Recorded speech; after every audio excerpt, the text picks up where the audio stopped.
Hello guys, in this video I'm going to show you how to select the story place on the My Little Pony Story Creator application.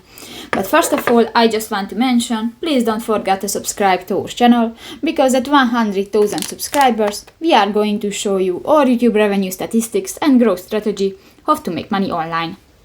So let's jump into it. First of all, open the application on your device. New, this is the first screen. Go to the second button, the create a story under the friendship stories.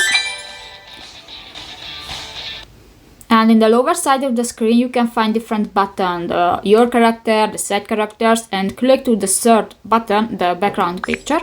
And you can find, for example, a library, a bedroom, the village, and others, and just select one. For example, I want the forest and click to the X button.